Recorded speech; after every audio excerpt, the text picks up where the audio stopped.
Hello friends, good morning. उम्मीद करती हूँ आप लोग अच्छे होंगे और अनंत चौदस की आप लोगों को बहुत बहुत शुभकामनाएं। और मैंने इससे पहले वाली जो क्लिप थी ना, वो मेरी मोबाइल में से डिलीट हो गई। जाने क्या हुआ, कल जाने अमोहा ने किया है, जाने क्या प्रॉब्लम हुई है। 2-3 क्लिप हैं डिलीट हो गई, तो मैं यहाँ से स्टार्टिंग कर रही हूँ। इससे पहले 2-3 वीडियो बनाए थे, वो डिलीट हो गई क्लिप्स। तो मैं यहीं से स्टार्ट कर रही हूँ क्योंकि आज है पूर्णमासी भी। तो मैंने वो पंजीरी बनाई थी, अभी पंजीरी भूंज के रख दी है। अब मैं इधर आ गई हूँ। मैंने रात में छोले भिगो दिए थे, तो अब मैं छोलों को उबलने के लिए रख रही हूँ। तो मैंने ये कुकर में डाले हैं और कुकर डाल के मैं कुकर में पानी वानी डाल के और मैं इन्हें रख दूँगी बॉयल होने के लिए। बाकी का मैंने उधर प्रसाद बनाया है, तो वो ठंडा हो रहा है। फिर जब वो ठंडा हो जाएगा तो उसमें मैं वो बूरा ऐड करके और वो पानी भर के रख दूँगी मैं। बाकी का फिर मैं इधर आ गई हूँ क्योंकि उस दिन बहुत ज़्यादा काम था, तो मैं कभी कुछ कर रही थी कभी कुछ कर रही थी। तो फिर मैंने फिर इस वाली कढ़ाई को साफ़ किया। इसी में प्रसाद भूंजा था, इसको साफ़ करके अब मैं बना रही हूँ अरवी की सब्ज़ी। मैंने अरवी बॉयल करके रख ली थी। अब उसको मैं मसाला, वो होती है ना मिर्च वाली, हरी मिर्च वाली अरवी, वो मसाला मैं इसमें डाल दिया है उसका, अरवी का। और अब मैं अरवी छील के रख लिया, मैं आगे अरवी डालूँगी क्योंकि अभी नेक मसाला होने में नेक थोड़ा टाइम लगेगा। उसके बाद मैं इसमें अरवी डालूँगी। बाकी का दूसरी गैस पे दूध हो रहा है, इंडक्शन पे छोले बॉयल हो रहे हैं। तो ये मसाला होने वाला है। इसमें मैंने सारा मतलब मसाले में पीसते टाइम ही सब कुछ डाल दिया था, हल्दी वगैरह, नमक वगैरह। तो अब मैंने ये अरवी डाल दी है। बस अरवी डाल के अब इसको धीमी आंच पे मतलब फ्राई करेंगे और ऊपर से फिर इसमें वो नींबू डाल देंगे। तो अब इसमें मतलब गैस में सिम कर दूंगी। अब ये धीमे धीमे फ्राई होती रहेगी अपनी एक तरफ। और जब बीच बीच में मैं चलाती रहूँगी, ये नहीं कि मैं छोड़ दूँ, बीच बीच में चला चला के मैं देखती रहूँगी कहीं लग नहीं जाए। पर हाँ, गैस बिल्कुल सिम कर देनी है। तो मैंने सिम कर दी है गैस। बाकी का अब मैं आ गई हूँ ये प्रसाद बनने। इसमें मैंने बूरा मिला दिया था, बूरा मिला के अब ये ठंडा हो गया है। तो मैं इसे बर्तन में भर के रख दूँगी एक साइड से, क्योंकि आज पूर्णमासी है तो पूर्णमासी की कथा करनी है। तो मैंने पहले नहा के सबसे पहले प्रसाद ही बनाया है, उसके बाद बाकी की तैयारियों में फिर मैं लग गई हूँ। कभी कुछ कर रही हूँ कभी कुछ कर रही हूँ, मतलब दो हाथ, मतलब हर जगह ध्यान दे रहे हैं कि अब ये कर लो कि अब ये कर लो। अब मैंने ये क्या कहते हैं, वो इधर इंडक्शन पे छोले बॉईल हो रहे हैं। अब ये छोले बॉईल हो चुके हैं। अब मैं क्या करूँगी, ये इसमें दूध रखा है, अब मैं इसकी बनाऊँगी खीर। तो ये दूध बॉयल हो गया है। अब इसमें मैं थोड़ी चावल वगैरह भिगो के पहले से ही रख दिए मैंने, चावल डालूँगी। बाकी का ये मैंने पानी तैयार कर लिया है। ये पानी है चीनी का पानी, मतलब मैंने चीनी डाल दी थी और पानी में मतलब मिक्स करके अब ये बन रही है मीठी पूड़ी। क्योंकि हमारे जो पूजा होती है अनंत चौदस की, वो मीठी पूड़ी और फीकी पूड़ी दोनों से होती है। तो मैंने इस आटे में डाल दिया है, मतलब थोड़ा मोमन डाल लिया था। और ये मीठी पूड़ी, ये मीठा वो है ना पानी, इसी से आटा लगाऊंगी मैं। तो ये आटा थोड़ा टाइट टाइट लगता है, ज़्यादा वो वैसा नहीं लगता, ढीला ढीला सा। तो ये आटा लगा के उसके बाद फिर मुझे सादा आटा लगाना है सादा पूड़ी के लिए। उसके बाद फिर अमोहा जिद कर रही थी कि मुझे भटूरे खाने हैं, तो मैं अमोहा की लायक ही भटूरे का आटा लगाऊंगी। क्योंकि पापा जी को भी ज़्यादा पसंद नहीं है, बाकी कोई नहीं खाएगा, बस अमोहा के लायक ही मैं आटा लगाऊंगी भटूरे का। तो मैं ये आटा लगा रही हूँ, पहले मीठा लगा देती हूँ, उसके बाद फिर सादा आटा। उसके बाद फिर मैं इधर मम्मी कुछ कह रही थी मुझसे, तो मैं बाहर चली गई मम्मी की बात सुनने के लिए। तो फिर मैं आटा, मुझे ध्यान ही नहीं रहा, कैमरा में बंद कर जाती। पर मैंने चलिए कोई बात नहीं, मैंने ये कोई बात नहीं, मैंने ये आ रही हूँ अभी। फिर मैंने आके ये आटा वाटा देखा है मैंने। बाकी फिर अब उधर ये काम करके अब मैं देखूँगी दूसरा आटा लगाना है मुझे। ये आटा देखो ऐसे टाइट टाइट आटा लगता है। ये इतना, ये पूड़ी मीठी पूड़ी का लगाया है, मीठी पूड़ी का आटा कम ही लगाया क्योंकि कोई ज़्यादा खाता नहीं है। तो अब मैंने ले लिया है ये सादा आटा। अब मैं सादा आटे को लगाऊंगी उसके बाद मैं भटूरे का आटा लगाऊंगी। तो इतना काम हो जाता है त्यौहार वाले दिन, पता नहीं चलता। मैं सुबह से आई थी और मुझे जाने कितना टाइम हो गया, मैं बाहर निकल के भी नहीं गई हूँ। मतलब कभी ये लग रहा कि ये कर लो कि ये कर लो। तो फिर मैंने कि अब देखिए, अब मैं इधर ये अरवी भी फ्राई हो गई थी, तो मैंने चलिए ये अरवी को भी भर के रख देते हैं एक बर्तन में, क्योंकि ये कढ़ाई खाली करनी है। इसी में मैं पूड़ी निकालूंगी। ये कढ़ाई मुझे सही लगती है, ना ज़्यादा हल्की है ना ज़्यादा भारी है। तो है तो कढ़ाइयाँ और भी, पर मुझे यही ज़्यादा अच्छी लगती है। वो होती है ना अपने अपने कुछ बर्तन होते हैं कि कंफर्टेबल, जो जिसमें अच्छा लगता है। तो मैं इसको धो के अब मैं इसको इसमें पूड़ियाँ निकालूंगी। बाकी का तब तक मैंने छोले बॉयल हो गए थे ना, तो उसकी सीटी निकाल के अब मैं लगाने लगी हूँ यहाँ छोले में तड़का। मैंने ये खड़े मसाले ले लिए थे, मैं ज़्यादा शेयर नहीं कर पाई हूँ क्योंकि बहुत ज़्यादा काम था। तो मैंने खड़े मसाले में लौंग, इलायची और ये काली मिर्च, ये सारे डाल के अब मैं ये नॉर्मली जो मसाले होते हों वो डाल दूँगी। उसके बाद मैं डालूँगी टमाटर की प्यूरी। ये मैंने टमाटर की प्यूरी डाल दी। बाकी का फिर मैं अब ये जब मसाला अच्छी तरह हो जाएगा, तेल छोड़ने लगेगा, उसके बाद मैं डालूँगी इसमें छोले डाल के, नमक डाल के फिर मैं इसमें ढक्कन लगा दूँगी कुकर का। इधर ये भी सब्जी तैयार हो जाएगी। क्या बनना है? अरबी की सब्जी, छोले की सब्जी, और बीच में मैंने रायता भी बना दिया था, वो मैं दिखा नहीं पाई आपको। बीच में मैंने रायता भी तैयार करके रख दिया। मेरे इस टाइम आटा भी लग चुके थे, मीठी पूड़ी वाला, सादा, और भटूरे का आटा भी लग चुका था। मतलब जब तक मैं पूजा करी थी उससे पहले मैंने सारा खाना रेडी करके रख दिया था। तो मेरी ये दोनों सब्जियां बनी गई हैं, इसमें सीटी आई जाएगी। बाकी का फिर मैं रायता बनी गया, पूड़ी वूड़ी बनेगी। कचौड़ी इस बार नहीं बना रही हूँ क्योंकि मैंने मीठी पूड़ी बन रही है, सादा पूड़ी, भटूरे बन रहे हैं, तो फिर मैंने कचौड़ी नहीं बनाई। तो फिर इस चक्कर में कचौड़ी नहीं बना के अब मैं करूँगी ये ढक्कन लगा के। इसके बाद अब मैं करूँगी पूड़ी की तैयारियाँ। तो मैंने अब यहाँ पे कढ़ाई धो के अब मैंने इसमें घी डाल लिया है। अब मैं घी डाल के अब मैं निकालूँगी पहले गैया की, उसके बाद निकालूँगी पुजापा की। तो पहले बनेगी मीठी पूड़ी, उसके बाद बनेगी सादा पूड़ी जिससे पूजा होगी। तो मैं अब ये पूड़ियाँ निकालने लगी हूँ। अब आगे दिखाती हूँ।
फ्रेंड्स, अब मैं आ गई हूँ किचन में से। सारा मैंने सामान बना दिया है पूजा का, बाकी का सब्जी वगैरह भी बना के रख दी है मैंने। अब मैं आई हूँ तैयार होने।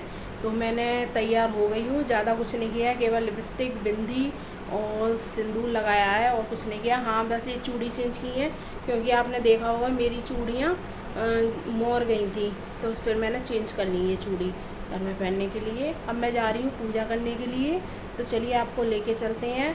अब की बार मैं तैयार हुई हूँ, वैसे तो पहले तैयार भी नहीं होती थी मैं, केवल ऐसी बस जो कपड़े पहने हैं सूट वगैरह और बस बनाया और पूजा करी और वो हो गया।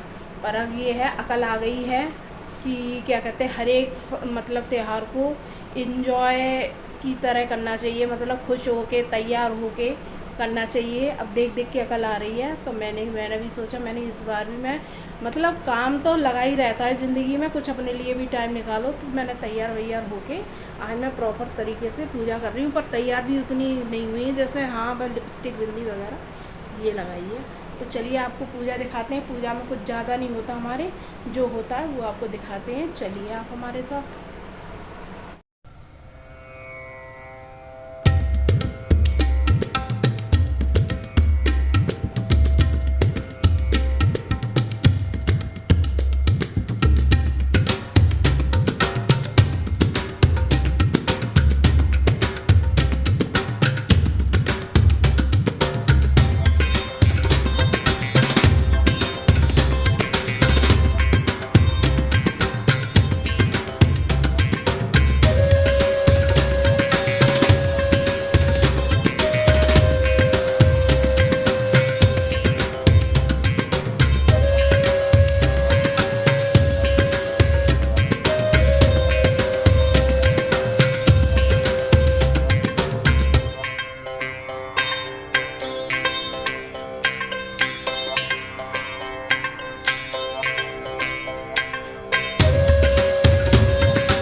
हेलो एवरीवन, अब मैं आपसे मिल रही हूँ क्योंकि मैंने खाना पीना बनाया था, आपको शेयर किया था। उसके बाद फिर मैं अमोहा आ गई थी। फिर उसे कपड़े वपड़े चेंज करना, फिर तो आप जानते ही हो बच्चों के बहुत सारे काम हो जाते हैं, उनकी बातें सुनो, स्कूल की बताती हैं बहुत सारी। और आज अमोहा को दिया मैंने सरप्राइज़। वो सरप्राइज़ क्या था कि मैंने आज साड़ी पहनी। मैंने ये सरप्राइज़ दिया था मैंने आज जब वो स्कूल जा रही थी ना, तो मैंने बोला, मैंने लाला आप घर पे आओगे ना तो आपको एक सरप्राइज़ मिलेगा। और उसे मुझे मालूम है मैं साड़ी पहनती हूँ, उसको बहुत बहुत खुशी होती है। तो फिर मैंने कि चलिए आज साड़ी पहनते हैं। त्योहारों पे तो अच्छी लगती है साड़ियाँ, क्योंकि इतनी साड़ियाँ रखी हैं पता ही नहीं चलता क्या करें क्या नहीं करें। क्योंकि अब वही है ना, आरामदायक ही है, वो सूट ही पहन लो बस, छुट्टी हो गया काम। तो फिर मैंने चलिए नहीं, त्यौहार पे तो कम से कम साड़ियाँ पहने। पहले मैं क्या करती थी, पहले त्यौहार मेरे होते थे बस काम फटाफट फटाफट काम करो काम में ही पूरा दिन लगा लेते थे हम। पर अब मैंने बहुत अच्छी सीख सीखी है अपने, जो मैं ब्लॉग वगैरह जिनके देखती हूँ, तो वो ये जो मतलब देखती हैं, वो कहती हैं अपने लिए भी टाइम निकालो। जो भी त्यौहार है, कुछ भी है, मैं आप लोगों को भी यही बता रही हूँ, कोई भी त्यौहार है उसको एंजॉय करो। ये नहीं कि काम के चक्कर में पूरा दिन आप अपना काम में ही लगा दो, ना शरीर की चिंता, ना अपने उसकी कपड़े वपड़े पहनने की चिंता। तो मतलब खुशी से करो त्यौहार, सेलिब्रेट खुशी से करो। क्योंकि साल में एक बार ये त्यौहार आते हैं, तो उन्हें अच्छी तरह सेलिब्रेट करना चाहिए ना। तो पहले मैं यही करती थी, मैंने कि बस जो मिला बस, घर के जो कपड़े पहने, लाइट गई हमारी, रोशनी वैसी होने लगी, तो जो घर के कपड़े वपड़े होते थे ना वो ही पहनती थी मैं। देखा रोशनी आ रही है, अच्छी नहीं आ रही। वो ही पहन के मैं सारे वीडियो मतलब वो करती थी। पर मैंने आप सीख ली है, नहीं, पहले खुद तैयार हो के रेडी हो के भगवान की पूजा पाठ करो तो भगवान को भी अच्छा लगेगा।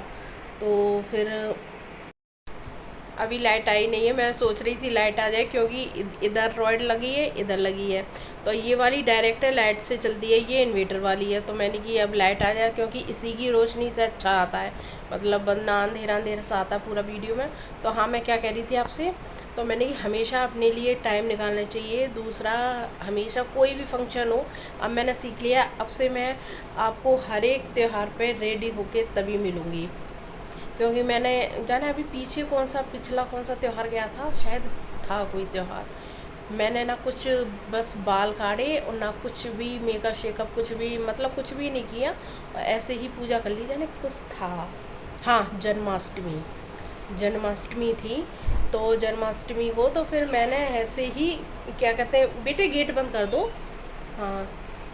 तो जन्माष्टमी को तो मैंने ऐसे ही मेकअप कल कुछ भी मेकअप नहीं किया था, तो मैंने फ़ील किया बाद में, मैंने कि नहीं, भगवान की भी पूजा भी उससे बड़े मतलब तैयार वैयार होके करनी चाहिए, ऐसे नहीं कि बस उठे और मुंह धोया और नहाए बस बैठ गए पूजा में।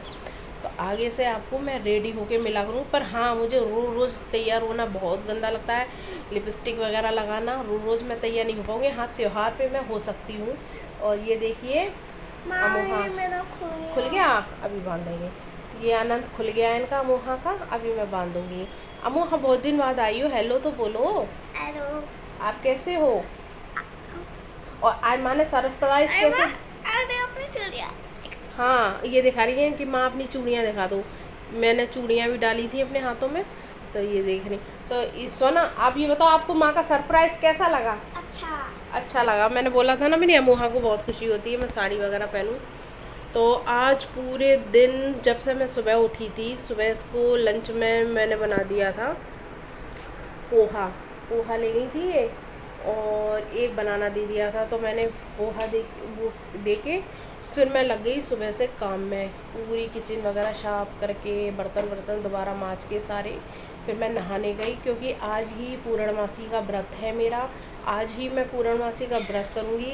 क्योंकि आज जो पूर्णमासी आ रही है वो आ रही है 6:07 से, और कल ख़त्म हो जाएगी 3:30 बजे, दोपहर में ख़त्म हो जाएगी। तो इसीलिए पूर्णमासी की जो सत्यनारायण भगवान की कथा होती है वो होती है शाम को, और जो अर्घ दिया जाएगा वो भी चंद्रमा को शाम को ही दिया जाता है, रात में दिया जाता है। तो वो पूर्ण आ गई लाइट, तो वो पूर्णमासी, बेटे गेट बंद कर दो, एसी चल रहा है, गर्मी लग रही है बहुत। तो वो जो अर्घ दिया जाएगा वो आज रात में मिलेगा, और कल दोपहर में ही ख़त्म हो जाएगी। तो सभी ने कहा कि आज वाली व्रत वाली पूर्णमासी कर लो, क्योंकि वो कल से वो दूसरी वाली पूर्णमासी है, वो पितरों की मतलब तर्पण किया जाता है ना, जल दिया जाता है, वो स्टार्ट हो जाएगी कल से। तो फिर मैंने आज ही पूर्णमासी करी, तो डबल डबल काम बढ़ गया, क्योंकि वो पंजीरी बनाना भोग का, और पंचामृत और खीर पूड़ी सब्जी ये सारी बनाई। पर मैंने आज खीर का भी भोग नहीं लगाया, भोग लगेगा जब मैं पूजा पाठ कर लूँगी, उसके बाद शाम को भोग लगाऊंगी खीर का, विष्णु भगवान का, सत्यनारायण भगवान का। तब खीर नहीं दी थी मैंने, बाकी का खाना सुबह बना दिया। अब खाना की टेंशन है नहीं, क्योंकि सब्ज़ी वगैरह मेरी सब बनी रखी है। शाम को जो खाएगा उसकी पूड़ियाँ सीख जाएंगी, जो रोटी खाना चाहता है उसकी रोटियाँ सीख जाएंगी। तो शाम को बस यही है, सब्ज़ी वगैरह बनी है। अब मैं जाऊँगी हाथ मुँह धोने, हाथ मुँह धो के फिर मैं बाल वाल काट के अपने, तब मैं बैठूँगी पूजा पे, क्योंकि कथा पढ़नी है मुझे सत्यनारायण भगवान की। तो फिर मैं, चलिए वैसे आपको 2-3 बार शेयर कर चुकी हैं, चलिए तब भी थोड़ा और दिखा दूँगी पूजा जो मैं करूँगी। तो ये है आज का ब्लॉग थोड़ा, और बाकी का जो आगे होगा मैं दिखा दूँगी। अभी एंड नहीं कर रही हूँ मैं मैं सोच रही थी एंड कर दूँ, फिर नहीं, अभी एंड नहीं कर रही। तो चलिए मिलते हैं थोड़ी देर में आपसे। मैं पी लूँ चाय, अपनी चाय रखी मेरी, तो मैं पीती हूँ अपनी चाय। चलिए अब मैं ये आ गई हूँ पूजा करने के लिए, हाथ मुंह वगैरह धो के, और मैं आ गई पूजा करने। मैंने दीपक वगैरह जला दिया है, प्रज्वलित कर दिया है। बाकी का मैं पढ़ रही हूँ कथा, तो फिर मैं कथा पढ़ रही हूँ। क्योंकि क्या हुआ कि इससे जो मैंने वीडियो सबसे शुरुआत जो करी थी, वो सारी जो क्लिप बनाई थी वो डिलीट हो गई हैं, और इसके बाद मैंने जो बाकी की क्लिप बनाई थी, मतलब पूजा करने के बाद जो बनाई थी, मैंने खाना भी बनाया था, खाना शेयर किया था, बाकी का मैं जल चढ़ाने गई थी, वो सारी वीडियोस बनाई थी, वो सारी डिलीट हो गई। बीच की ये वीडियो बची हैं तो वो ही बस बची हैं, और पहले की और लास्ट की सारी वीडियोस डिलीट हो गई। तो मैंने ये जाने क्या हुआ है, तो मैंने जितनी है फिर मैंने अभी एडिटिंग करने बैठी, तो मैंने कि बाकी की कहाँ गई वीडियो, वो भी डिलीट हो गई। तो मैं अब पढ़ने लगी हूँ, यहाँ कथा मैं कर रही हूँ, पूजा करने के बाद आपको भगवान जी के दर्शन कराऊंगी। तो ये देखिए हमारी पूजा हो चुकी है, भगवान जी के दर्शन करिए। आप लोग भी अपनी मनोकामनाएं बोल दीजिए। बाकी का मैं इस वीडियो को यहीं एंड कर रही हूँ। थोड़ा सा भी वीडियो अच्छा लगा हो तो उसको लाइक, सब्सक्राइब, कमेंट ज़रूर करना। और ये चन्नामृत है, प्रसाद है भगवान जी का। और आप लोग भी आशीर्वाद ले लीजिए, अपनी अपनी मनोकामनाएं बोल दीजिए। इसी बात पे इस वीडियो को करते हैं एंड। राधे कृष्णा।